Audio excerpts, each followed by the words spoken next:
ओम श्री साई नाथाय नमः। श्री साई सच्चरित्र अध्याय 33 भाग 2। आइए अब भक्त नारायण राव की कथा का श्रवण करें। भक्त नारायण राव को बाबा के दर्शनों का 3 बार सौभाग्य प्राप्त हुआ। सन 1918 में बाबा की महासमाधि लेने के 3 वर्ष पश्चात वे शिरडी जाना चाहते थे, परंतु किसी कारणवश उनका जाना न हो सका। बाबा के समाधिस्थ होने के 1 वर्ष के भीतर ही वे रुग्ण हो गए और किसी भी उपचार से उन्हें कोई लाभ न हुआ और उन्होंने बाबा का ध्यान करना प्रारंभ कर दिया। एक रात को उन्हें स्वप्न हुआ, बाबा एक गुफा में से आते हुए दिखाई पड़े और सांत्वना देकर कहने लगे कि घबराओ नहीं, तुम्हें कल से आराम हो जाएगा और 1 सप्ताह में ही चलने फिरने लगोगे। ठीक उतने ही समय में नारायण राव स्वस्थ हो गए। अब यह प्रश्न विचारणीय है कि क्या बाबा देहधारी होने से जीवित कहलाते थे और क्या उन्होंने देह त्याग कर दी इसीलिए वे मृत हो गए? नहीं, बाबा अमर हैं क्योंकि वे जीवन और मृत्यु से परे हैं। एक बार भी जो अनन्य भाव से उनकी शरण में जाता है वह कहीं भी हो उसे वे सहायता पहुंचाते हैं। वे तो सदा हमारे साथ ही खड़े हैं और चाहे जैसा रूप लेकर भक्त के समक्ष प्रकट होकर उसकी इच्छा पूर्ण कर देते हैं।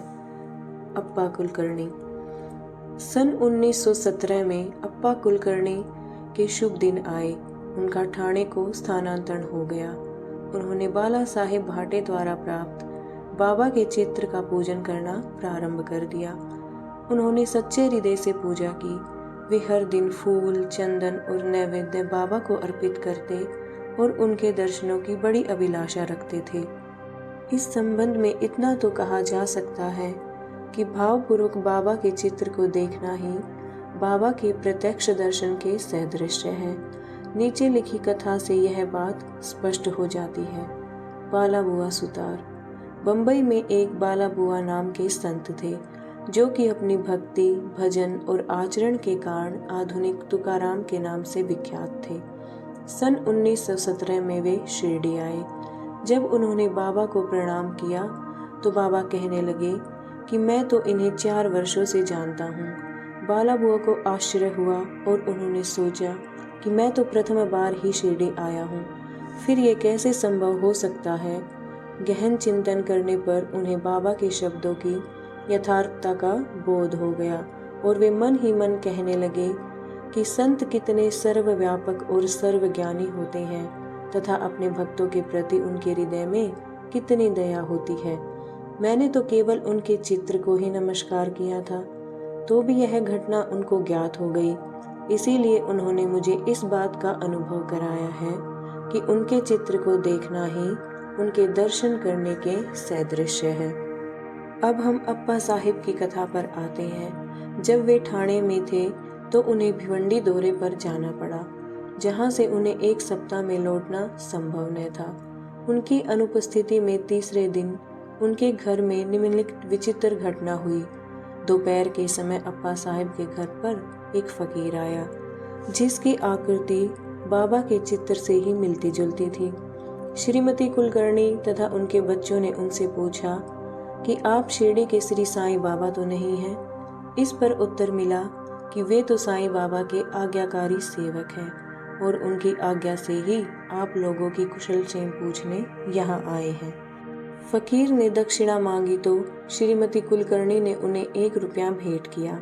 तब फकीर उन्हें उदी की एक पुड़िया देते हुए कहा कि इसे अपने पूजन में चित्र के साथ रखो। इतना कहकर वह वहां से चला गया। अब बाबा की अद्भुत लीला सुनिए।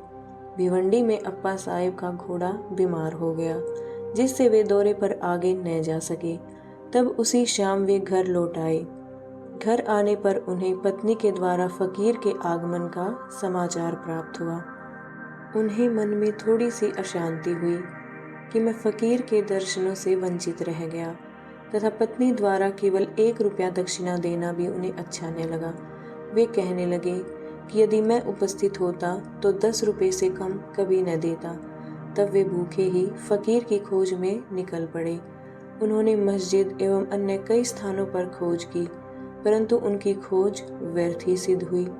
पाठक अध्याय 32 में कहे गए बाबा के वचनों का स्मरण करें कि भूखे पेट ईश्वर की खोज नहीं करनी चाहिए। अप्पा साहिब को शिक्षा मिल गई। भोजन के उपरांत वे जब अपने मित्र श्री चित्रे के साथ घूमने को निकले, तब थोड़ी ही दूर जाने पर उन्हें सामने से एक फकीर द्रुत गति से आता हुआ दिखलाई पड़ा। अप्पा साहिब ने सोचा कि यह तो वही फकीर प्रतीत होता है जो मेरे घर पर आया था, तथा उसकी छवि भी बाबा के चित्र के अनुरूप ही है। फकीर ने तुरंत ही आगे बढ़कर दक्षिणा मांगी। अप्पा साहिब ने उन्हें 1 रुपया दे दिया। तब वह और मांगने लगा। अब अप्पा साहिब ने 2 रुपये दिए। तब भी उसे संतोष न हुआ। उन्होंने अपने मित्र चित्रे से 3 रुपये उधार लेकर दिए, फिर भी वह मांगता ही रहा। तब अप्पा साहिब ने उसे घर चलने को कहा। सब लोग घर आए और अप्पा साहिब ने उन्हें 3 रुपये और दिए, अर्थात कुल 9 रुपये। फिर भी वह असंतुष्ट ही प्रतीत होता था और मांगे ही जा रहा था। तब अप्पा साहिब ने कहा कि मेरे पास तो 10 रुपये का एक नोट है। तब फकीर ने नोट ले लिया और 9 रुपये लौटाकर चला गया। अप्पा साहिब ने 10 रुपये देने को कहा था, इसीलिए उनसे 10 रुपये ले लिए और बाबा द्वारा स्पर्शित वे 9 रुपये उन्हें वापस मिल गए। अंक 9 रुपये अर्थपूर्ण है तथा नवविधा भक्ति की ओर इंगित करते हैं। देखो अध्याय 21। यहाँ ध्यान दें कि लक्ष्मीबाई को भी उन्होंने अंत में 9 रुपये ही दिए थे। उदी की पुड़िया खोलने पर अप्पा साहिब ने देखा कि उसमें फूल के पत्ते और अक्षत हैं। जब वे कालांतर में शिरडी गए तो उन्हें बाबा ने अपना एक केश भी दिया। उन्होंने उदी और केश को एक ताबीज में रखा और उसे वे सदैव अपने हाथ पर बांधते थे। अब अप्पा साहिब को उदी की शक्ति विदित हो चुकी थी। वे कुशाग्र बुद्धि के थे। प्रथम उन्हें 40 रुपये मासिक मिलते थे, परंतु बाबा की उदी और चित्र प्राप्त होने के पश्चात उनका वेतन कई गुना हो गया तथा उन्हें मान और यश भी मिला। इन अस्थायी आकर्षणों के अतिरिक्त उनके आध्यात्मिक उन्नति भी शीघ्रता से होने लगी। इसीलिए सौभाग्यवश जिनके पास उदी है उन्हें स्नान करने के पश्चात मस्तक पर धारण करना चाहिए और कुछ जल में मिलाकर तीर्थ की तरह ग्रहण करना चाहिए। हरिभाव कार्णिक। सन 1917 में गुरु पूर्णिमा के शुभ दिन डहाणू जिला ठाणे के हरिभाव कर्णिक शिरडी आए तथा उन्होंने बाबा का यथाविधि पूजन किया। उन्होंने वस्तुएं और दक्षिणा आदि भेंट कर श्यामा के द्वारा बाबा से लौटने की आज्ञा प्राप्त की। वे मस्जिद की सीढ़ियों से उतरे ही थे कि उन्हें विचार आया कि बाबा को 1 रुपया और अर्पण करना चाहिए। तीसरे ने कहा कि यह संसार सदैव परिवर्तनशील है, केवल निराकार ही शाश्वत है, अतः हमें सत्य और असत्य में विवेक करना चाहिए। तब चौथे ने स्वयं बाबा ने कहा कि केवल पुस्तकीय ज्ञान से कोई लाभ नहीं है, हमें तो अपना कर्तव्य करते रहना चाहिए। दृढ़ विश्वास और पूर्ण निष्ठापूर्वक हमें अपना तन मन धन और पंच प्राण आदि सर्वव्यापक गुरुदेव को अर्पण कर देने चाहिए। गुरु भगवान है, सबका पालनहार है। इस प्रकार वाद विवाद के उपरांत हम चारों सहयोगी वन में ईश्वर की खोज पर निकले।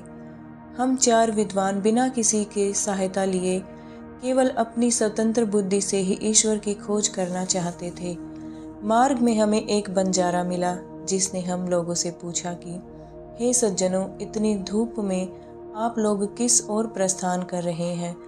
प्रत्युत्तर में हम लोगों ने कहा कि वन की ओर। उसने पुनः पूछा, कृपया यह तो बतलाइए कि वन की ओर जाने का आपका उद्देश्य क्या है? हम लोगों ने उसे टाल मटोल वाला उत्तर दे दिया।